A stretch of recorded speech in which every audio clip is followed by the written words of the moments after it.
ജമാഅത്തെ ഇസ്ലാമിയുടെ പരിപാടിയിൽ പങ്കെടുത്ത് CPIM MLA ദലീമ ജോജോ.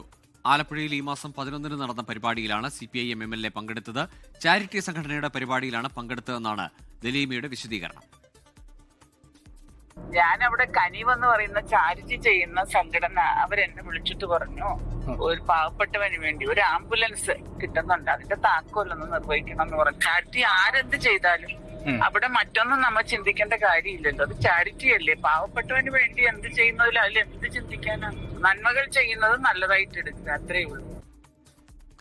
നിതിൻ അബുജൻ ചേരുന്നുണ്ട് വിശദാംശങ്ങളുമായി. നിതിൻ, ഈ കഴിഞ്ഞ കുറെ ദിവസങ്ങളായി അല്ലെങ്കിൽ കുറെ മാസങ്ങളായി തന്നെ UDF ജമാഅത്തെ ഇസ്ലാമി സഹകരണത്തെ ഊന്നി പ്രതിപക്ഷത്തിനെതിരെ ആഞ്ഞടിക്കുകയാണ് CPM നേതാക്കൾ. അതിനിടയിലാണ് ഇത്തരത്തിലൊരു വാർത്ത. ഇന്നലെ മന്ത്രി അബ്ദുറഹ്മാനെതിരെ സമാനമായ ഒരു ആരോപണം ഉയർന്നിരുന്നു.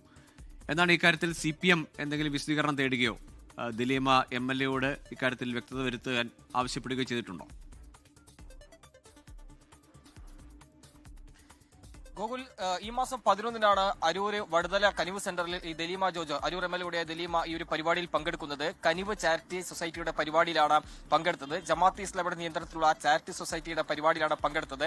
ഈ പരിപാടിയിൽ ഒരു രാഷ്ട്രീയ പ്രാധാന്യമുണ്ട്. പ്രത്യേകിച്ചും നേരത്തെ ഗോകുൽ സൂചിപ്പിച്ചത് തന്നെ കഴിഞ്ഞ ഏതാനും മാസങ്ങളായി തന്നെ ജമാഅത്തെ ഇസ്ലാമിയെ തുറന്നു കാട്ടുന്ന ഒരു ദൌത്യം CPM പല വേദികളിൽ എടുത്തിരുന്നു. CPM സംസ്ഥാന സെക്രട്ടറി തന്നെ അത് പല വേദികളിൽ ജമാഅത്തെ ഇസ്ലാമി എന്ത് ആശയമാണ് മുന്നോട്ട് വയ്ക്കുന്നതെന്ന് സംബന്ധിച്ച് ഏറെ വിമർശനം ഉന്നയിച്ചിരുന്നു. അതുകൊണ്ട് തന്നെ ജമാഅത്തെ ഇസ്ലാമിയെ തുറന്നു കാട്ടിക്കൊണ്ട് വലിയ വിമർശനം ഉന്നയിക്കുമ്പോഴാണ് CPM MLA കൂടിയായ ദലീമ ഈ ഒരു പരിപാടിയിൽ പങ്കെടുത്തിരിക്കുന്നത്.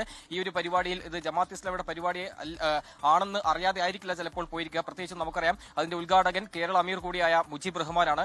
സ്വാഭാവികമായിട്ടും ഈ ഒരു പരിപാടി ജമാഅത്തെ ഇസ്ലാമിയുടെ നിയന്ത്രണത്തിലുള്ള കനിവ് ചാരിറ്റി സംഘടന നടത്തുന്ന പരിപാടിയാണെന്ന ഒരു ധാരണയോട് തന്നെയാണ് പോയിട്ടുള്ളത്. പക്ഷേ ഇതിൽ ഏറ്റവും പ്രധാനപ്പെട്ട കാര്യം ദലീമ ജോജിയുടെ വിശദീകരണത്തിൽ പറഞ്ഞിരിക്കുന്നത് ഇതൊരു ചാരിറ്റി സംഘടനയുടെ പരിപാടി ആയതിനാണ് പങ്കെടുത്തത്. നന്മ മാത്രമേ കണ്ടുള്ളൂ, പ്രശ്നമാക്കേണ്ടതില്ല. ചാരിറ്റിക്ക് വേണ്ടി ആര് വിളിച്ചാലും പോകുമെന്നാണ് ദലീമയുടെ വിശദീകരണം. നേരത്തെ ഗൂഗിൾ പറഞ്ഞ പോലെ തന്നെ പ്രതിപക്ഷ നേതാവിനെതിരെ കഴിഞ്ഞ ഏതാനും നാളുകളായി തന്നെ വലിയ വിമർശനമാണ് CPM ഉന്നയിക്കുന്നത്. കാരണം ഈ വിമർശനങ്ങളും അതോടൊപ്പം തന്നെ ജമാഅത്തെ ഇസ്ലാമി ബന്ധപ്പെട്ട വിവാദങ്ങളൊക്കെ തന്നെ വാർത്തകളിൽ നിർണ്ണയിക്കുന്ന സമയത്ത് കൂടിയാണ് ദലീമ ഇത്തരമൊരു വേദിയിൽ പങ്കെടുത്തത്.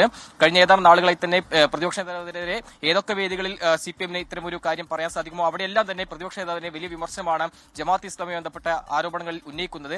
അതിനിടയിലാണ് CPM MLA ഈ വേദി പങ്കെടുത്തിരിക്കുന്നത്. എന്തായാലും ഈ മാസം 11 പരിപാടി നടന്നത്. ഈ പരിപാടിയിൽ പങ്കെടുത്ത് പ്രസംഗിക്കുക മാത്രമല്ല പിന്നണി ഗായിക കൂടിയായ അരൂർ MLA ഒരു പാട്ടും പാടിയാണ് ആ വേദിയിൽ നിന്ന് മടങ്ങിപ്പോയത്. എന്തായാലും ഈ പരിപാടിയുമായി ബന്ധപ്പെട്ട് ഇപ്പോൾ വലിയ വിവാദമായിക്കൊണ്ടിരിക്കുകയാണ്. സ്വാഭാവികമായിട്ടും CPM ഇതിലൊരു വിശദീകരണം ചോദിക്കാനാണ് സാധ്യത. നിലവിൽ ഇതുവരെ CPM അത്തരം ഒരു വിശദീകരണം ദലീമിൽ നിന്ന് ചോദിച്ചില്ല എന്നാണ് മനസ്സിലാക്കാൻ സാധിക്കുന്നത്. ലോകത്തെവിടെയായാലും ഏത് സമയത്തും 24 വാർത്തകളും ഓഗ്മെന്റഡ് റിയാലിറ്റി പാക്കേജുകളും എക്സ്പ്ലെയിനറുകളും വിശദമായി കാണാൻ ഞങ്ങളുടെ YouTube ചാനൽ നിങ്ങൾക്ക് സബ്സ്ക്രൈബ് ചെയ്യാം.